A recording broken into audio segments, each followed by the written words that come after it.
உனக்கு இருக்கிற அதே டென்ஷன் எனக்கும் இருக்கு. என்னால உனக்கு எந்த கெட்ட பேரும் வந்துடக்கூடாதுன்னு யோசிக்கிறேன். சாரி, போதுமா? யாரோ பண்ண வேலைக்கு நான் இப்ப மாட்டிக்கிட்டு முழிச்சிட்டு இருக்கேன். என்ன சொன்னீங்க?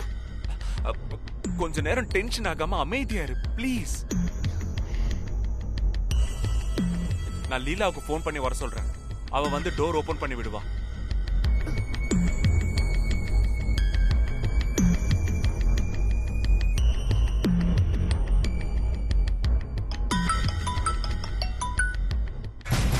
சொல்லுண்ணா, என்ன விஷயம்?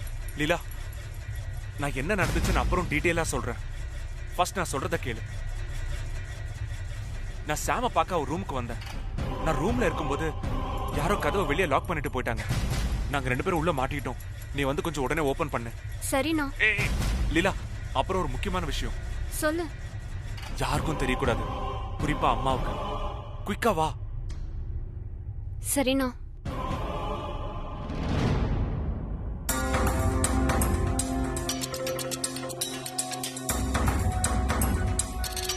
சாம், நீ ஒன்னும் கவலைப்படாத. லீலா இப்ப உடனே வந்து கதவை திறந்து விட்டுருவா. நான் யாருக்கும் தெரியாம எப்படி வந்தனோ அப்படியே வெளியே போயிடுறேன். எந்த பிரச்சனையும் வராது. அப்படி தெரியாம வந்திருந்தா யாரும் ரூம லாக் பண்ணிருக்க மாட்டாங்க. இங்க வந்ததை யாரும் பாத்துருக்காங்க. நீ முதல்ல டென்ஷன் ஆகாம கூலா இரு.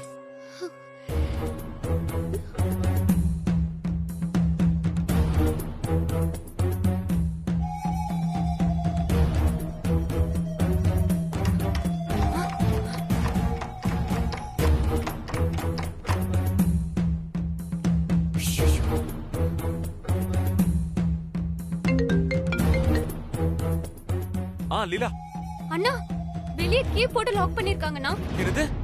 கீ வச்சு லாக் பண்ணிருக்காங்களா? ஆமாண்ணா. சரி, நான் போய் கீ எடுத்துட்டு வந்துடுறேன்.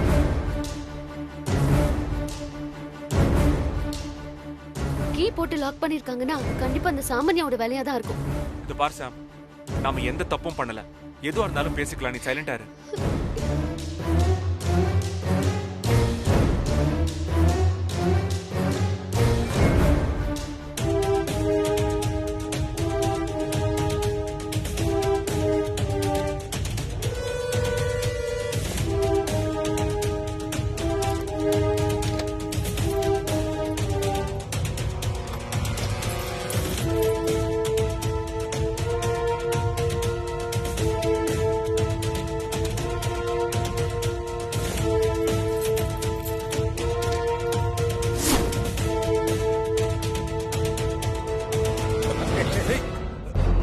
பாத்து சங்கரா. ஒண்ணு இல்லண்ணே, லேசா ஸ்லிப் ஆயிடுச்சு, அவ்வளவு. பாத்து போடா.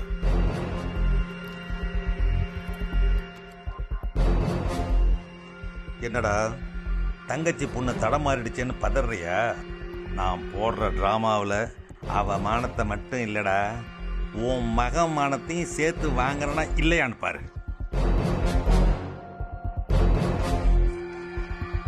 ஏய் லீலா, அங்க என்ன பண்ணிட்டு இருக்க? இவ்வளவு லேட் நைட்ல உன்னதான் கேக்குறேன், சொல்லு.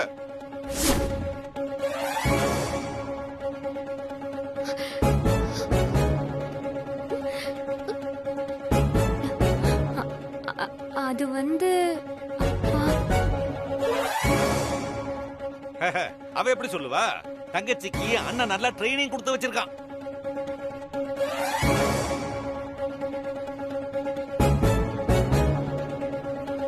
புரியலையே? உள்ள இருக்கிற 2 பேருக்கும் இப்பதான் வெளியில காவல். சித்தப்பா, தேவையில்லாம பேசாதீங்க. ஏய் தல, ஜாம் ஜாம், கதவை தர. ஜாம் ஜாம் ஜாம், கதவை தரன்னு சொல்றல. ஜாம், கதவை தர. ஜாம், கதவை தர. டேய் முட்டாப்பல, வெளியில பூட்டிட்டு உள்ள இருக்கிறவங்கள கூப்பிட்டா அவங்க எப்படா திறப்பாங்க?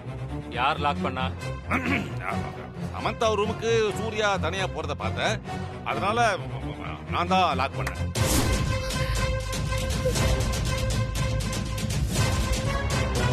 பெரிய மனுஷன் பண்ற வேலையா இது?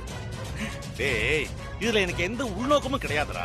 என் சின்ன மருமக ஜெயந்தி உடம்புக்கு ரொம்ப முடியாம படுத்து கிடக்கா. நாமெல்லாம் அந்த கவலையில இருக்கோம். ஆனா அத பத்தின அக்கறை கொஞ்சம் கூட இல்லாம அந்த சமந்தா அடிக்கிற கூத்த நம்ம எல்லாரும் கவனிக்கிறோங்கிறதுக்காக தான் இப்படி பண்ண. சரி நானே டோர் ஓபன் பண்றேன். சாவி என்கிட்ட இருக்கு, நீ எப்படி திறப்ப? ஓ, டூப்ளிகேட் கீ வச்சிருக்கியா? அதுக்கு தானே வந்திருக்க. தர தர.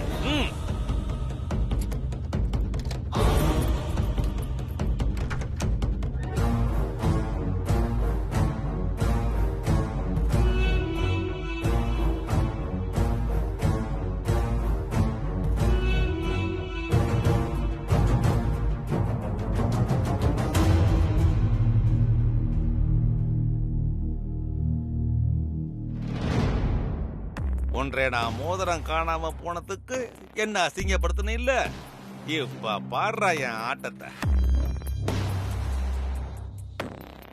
ஏண்டா இது குடும்பம் நடத்துற வீடா இல்ல லாட்ஜா?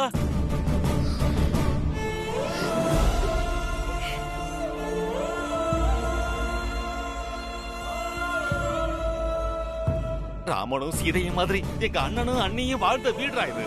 இது மட்டும் எங்க அன்னைக்கு தெரிஞ்சது மனசு உடைஞ்சு போயிடுவாங்கடா.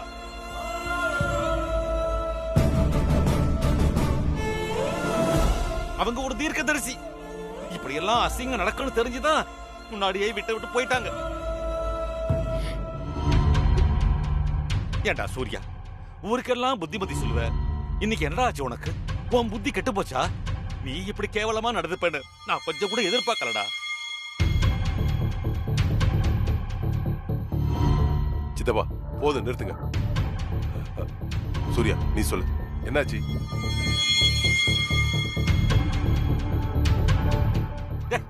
கையும் களமா மாட்டிட்டு இருக்க, அவன்கிட்ட போய் விளக்கம் கட்டிட்டு இருக்க. அது வந்து பெரியப்பா, சூரியன் நான் மொபைல் எடுத்து நான் பேசிட்டு இருந்தேன், சார்ஜ் போயிடுச்சு. இந்த ரூம்ல சார்ஜ் போட்டு போயிருந்தேன். அண்ணன் கேட்டுச்சு மொபைல் இங்க இருக்குன்னு சொன்னேன். அதான் அண்ணன் எடுக்க வந்திருக்கு போல. அது தெரியாம தாத்தா டோரை லாக் பண்ணிட்டு போயிட்டாங்க. நீ ரொம்ப சின்ன பொண்ணு நினைச்சிட்டு இருந்த, நல்லா பொய் பேச கத்துக்கிட்ட. இல்ல பெரியப்பா. ஏய் போதும், நிறுத்து.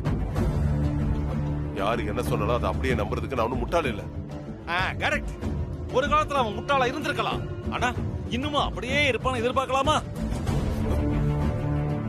இன்னைக்கு அவன் கையெழுத்து போட்டாதான் நம்ம ஆபீஸ், மாலு, கம்பெனி இப்படி எல்லா இடத்துலயும் வேலை பார்க்கறவங்களுக்கு சம்பளமே கிடைக்கும். அந்த அளவுக்கு ஓஹோன்னு வளர்ந்திருக்கான். சித்தப்பா இப்ப எதுக்கு தேவையில்லாதெல்லாம் பேசிட்டு இருக்கீங்க? என்ன ஏடா எகுற? உள்ள இருந்து வந்து வெளியே நிக்கிறாங்களே 2 பேரு, அவங்கள கேளு. என்ன இதெல்லாம்? வர வர நீ பண்றது ஒண்ணு கூட சரியில்லை. பெரிய மாமா, என் மேல எந்த தப்பும் இல்ல. பண்ட தப்பெல்லாம் பண்ணிட்டு எப்படி நடிக்கிறா பத்தியா? சரியான ஒழுக்கம் கட்டவன்.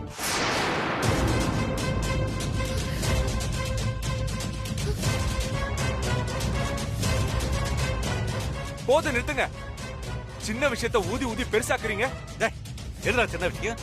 கல்யாணத்துக்கு முன்னால ஒரு பொண்ணும் பையனும் ரூம் கூட தங்கி இருக்கிறது சின்ன விஷயமா?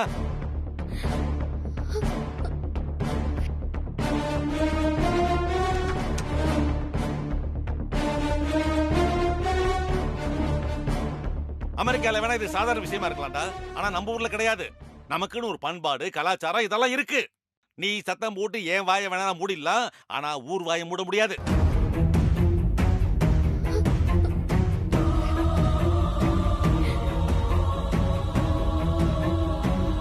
நான் இப்பவே போய் சின்ன மருமக ஜெயந்திக்கிட்ட நடந்ததெல்லாம் சொல்றேன். அவ வந்து நியாயத்தை கேட்கட்டான். சித்தப்பா, இங்க என்ன நடந்துட்டு இருக்கு? நீங்க என்ன வேலை பார்க்க போறீங்க? என்னடா தப்பு பண்ண விட்டு ஆளாளுக்கு என்ன கேள்வி கேட்கறீங்க?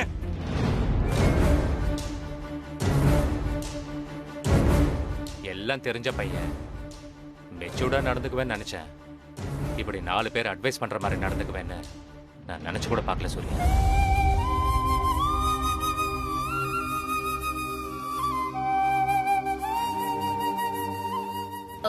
என்னாச்சு?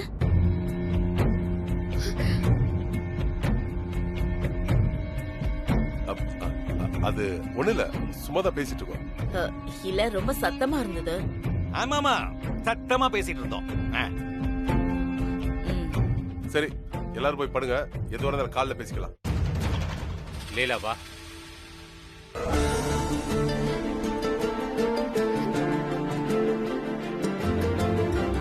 சூர்யா.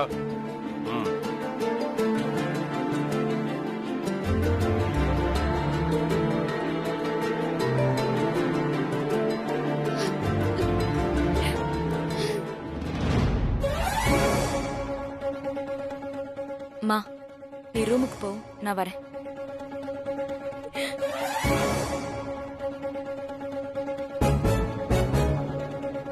ஏய் நில்லடி. இவ்வருங்கல உட்பி கூட உனக்கு என்னடி வேலை?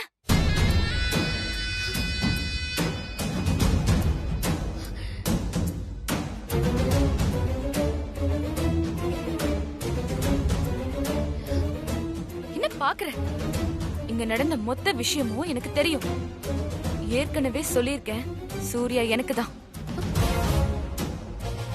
இன்னொரு தடவை இந்த மாதிரி நடந்தது, அப்புறம் மறுபடியும் பேக் தூக்கிட்டு போற மாதிரி இருக்கும். பார்த்து நடந்துக்க. இந்த மாதிரி நடந்துக்கிறவங்கள என்ன சொல்லுவாங்க? அதுக்கு வேற வார்த்தை இருக்கு. அதை ஏன் வாயால சொல்றதுக்கு நான் விரும்பல. அத சொன்னா அப்புறம் இதே வீட்டுல தூக்க மாட்டிட்டு தொங்கணும். கேட்டல்ல, இதான் உனக்கு லாஸ்ட் வார்னிங்.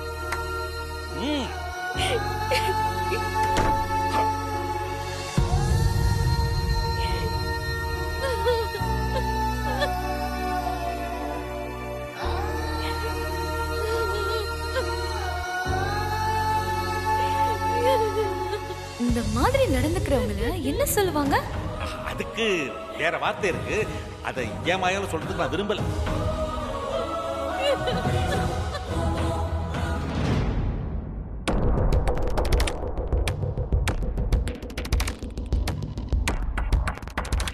சாம், சூப்பர் சான்ஸ். நீ மிஸ் பண்ணிட்ட. திரும்பவும் அந்த மாதிரி அவங்க 2 பேரும் மாட்டுவாங்களானே தெரியல. சூர்யாவோட அப்பா, பெரியப்பா, அது மட்டும் இல்லாம அவன் தங்கச்சி, பத்தாததுக்கு அந்த நலம் விரும்பி எல்லாரும் இருந்தாங்க. அவங்க 2 பேரையும் நல்லா வாங்கி இருக்கலாம். என்ன ஏதுன்னு விசாரிக்கிறதுக்குள்ள நீ என்ன தடுத்துட்ட? நீதானே மாம் சொன்ன சமந்தாவை எதுவும் சொல்லாதன்னு. அது வேற இது வேறடி. அவங்க 2 பேரும் தப்பு பண்ணிருக்காங்க. நீ பாத்தியா? அப்படிதானே அவங்க எல்லாரும் நினைக்கிறாங்க. நினைக்கிறாங்க, ஆனா நிஜம் அது இல்லல்ல. என்னடி சொல்ற? எஸ் மாம், உண்மை என்னன்னு நம்ம யாருக்குமே தெரியாது. அப்படி இருக்கும்போது நாம சண்டை போட்டா சூர்யா நம்மள தான் தப்பா நினைப்பான். நமக்கு தானே கஷ்டம்.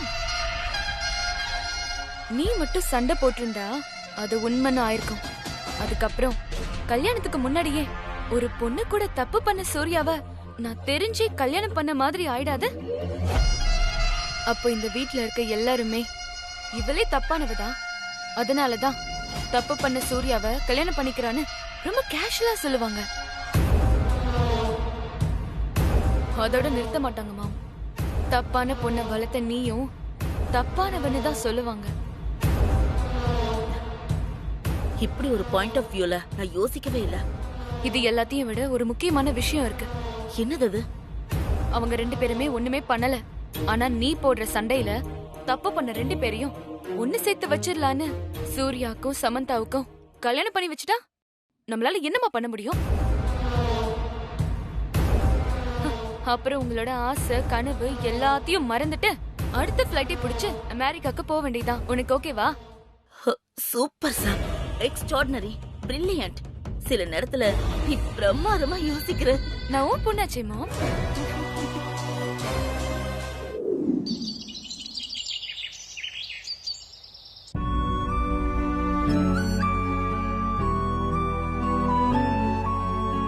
இந்த மாதிரி நடந்துக்கிறவங்கள என்ன சொல்லுவாங்க?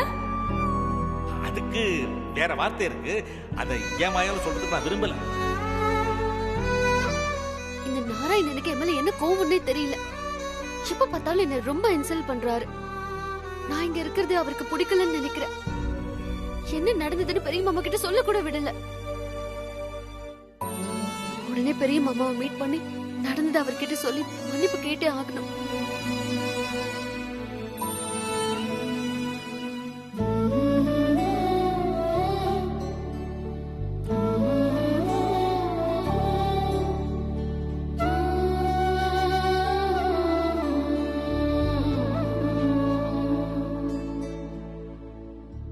எல்லாம் தெரிஞ்ச பையன், மெச்சூர்டா நடந்துக்குவேன்னு நினைச்சேன். இப்படி 4 பேர் அட்வைஸ் பண்ற மாதிரி நடந்துக்குவேன்னு நான் நினைச்சு கூட பார்க்கல சூர்யா. பண்ண தப்பெல்லாம் பண்ணிட்டு எப்படி நடிக்கிறா பத்தியா? சரியான ஒழுக்கம் கட்டவன். பாவம் சாம், என்னால அவளுக்கும் சேர்த்து கெட்ட பேர் வந்துருச்சு. ஃபர்ஸ்ட் பெரியப்பாவையும் அப்பாவையும் பார்த்து என்ன நடந்துச்சுன்னு கிளியரா சொல்லணும்.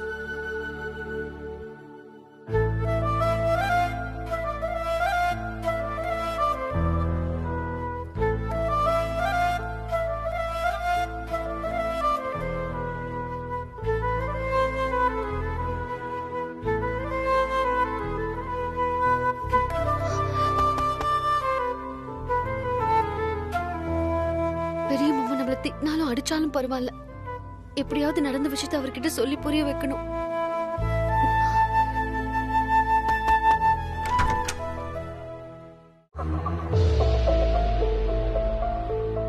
என்ன விஷயம்? சாரி பெரிய மாமா, நேத்து நடந்த விஷயத்த உங்ககிட்ட சொல்லலான்னு தான் வந்தேன். தயவு செஞ்சு போயிடு ஷாம். நான் எதையுமே கேட்க தயாரா இல்ல. உங்க பெரியத்த உன்னை நம்பி தங்க வச்சதுக்கு நீ நல்ல காரியம் பண்ணிட்ட. இங்க பாரு, அவ கிச்சன்ல இருக்கா, திரும்ப வர்றதுக்குள்ள போயிடு. அவளுக்கு மட்டும் தெரிஞ்சது சாமி அடிடுவா. பெரிய மாமா ப்ளீஸ் ப்ளீஸ் ப்ளீஸ் பெரிய மாமா, ஒரு 2 நிமிஷம் நான் சொல்றதை கேளுங்க. ஆக்சுவலா சூர்யாவும் நானும் பேசிக்கிறதே இல்ல. நான் அவர் கூட பேச மாட்டேன்னு சின்னதுக்கு ப்ராமிஸ் பண்ணிட்டேன். அதனால அவரை பாக்குறது இல்ல, பேசுறது இல்ல. நான் அவரை அவாய்ட் பண்ணவும் ஆரம்பிச்சேன். ஒரே வீட்ல 2 பேரும் இருக்கும். அதனால என்ன பார்க்காம பேசாம அவரால இருக்க முடியல. அவர் என்ன பார்த்து பேசிட்டு போகதான் வந்தாரு.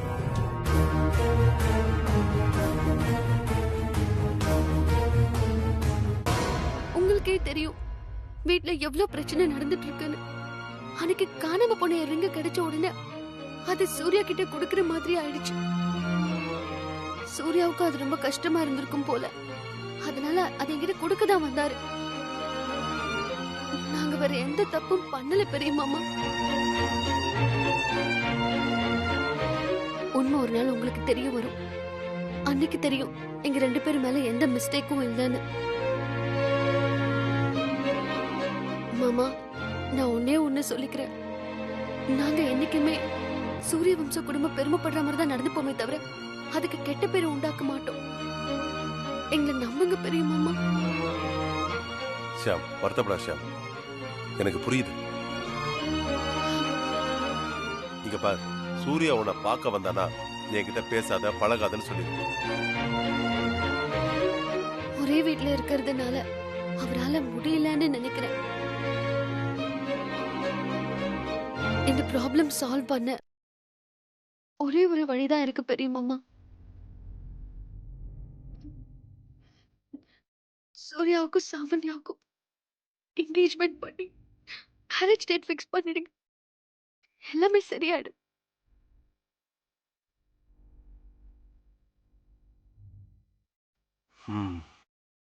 சரிம்மா, நான் சங்கரன்கிட்ட பேசி பார்க்குறேன். சரிங்க மாமா.